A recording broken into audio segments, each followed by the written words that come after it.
We are going to talk about these tricky topics or concepts, governance, politics, and public policy, because understanding them is key to understanding this whole idea of how governance, politics affect public policy. And at the end of this course, or presentation, the learning outcome is to enable you to understand the concepts, governance, and politics, and how they affect public policy. And to set it off, we have to look at the meaning of governance. I take cognizance of the fact that there's so many variety attached to the definition of governance. But for the purposes of time, I'll take the definition, that one by the UNDP, which simply means governance refers to the exercise of economic, political, and administrative authority to manage a country's affairs at all levels. One thing to emphasize here is the country's affairs. In respect to the course, we're going to look at those affairs that directly affect the lives of the citizens, because this is where public policy will resonate. Related to that is politics. And in this topic, we are going to have two definitions. One is that of David Easton, and the other one is that of Harold Laswell. In this slide, David Easton simply refers to politics as authoritative allocation of values. Remember, in the previous slide, we talked about a country's affairs. The management of a country affairs actually refers to these values. And because they come from the citizens, the demands from security, health, education, infrastructure, these demands are what David Easton refers to as the input. In the previous slide, we talked about the authority. The state must process these demands, what I refer to as the throughput. They process those demands and take, in terms of priorities, which one do we give to the citizens? And the outputs here are in respect to policies, be it healthcare, education, and so forth.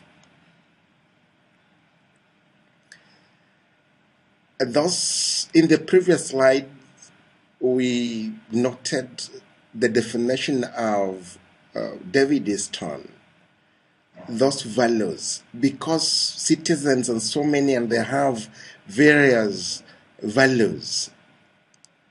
And so there are certain policies that the government cannot provide all the policies at the same time, and they must give priorities over some.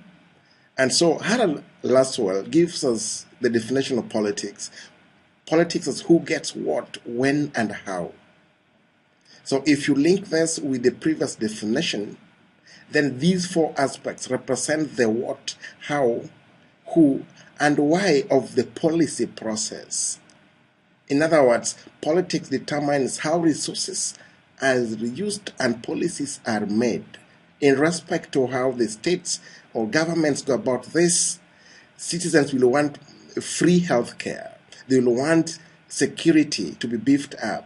But this will be determined principally by the availability of resources. So the governments will, quite often than not, give priority to others as opposed to others. And this is what we understand by who gets what, when, and how.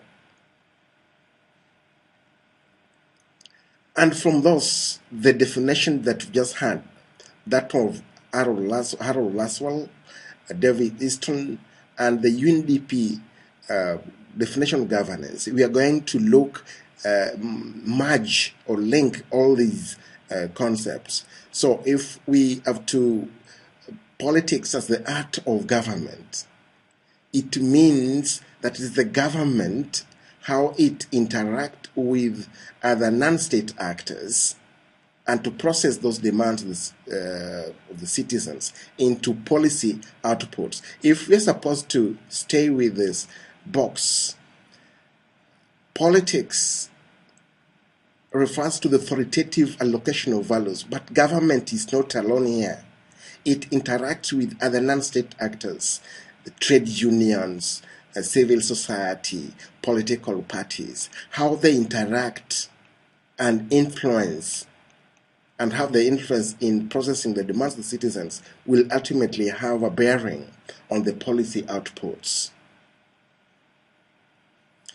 Now, from those few slides, I want to believe that if you had not been clear with what politics, governance, and public policy means, then you could be sort of aware of what those three concepts means. However, to make it more clearer, I'm going to give you an assignment.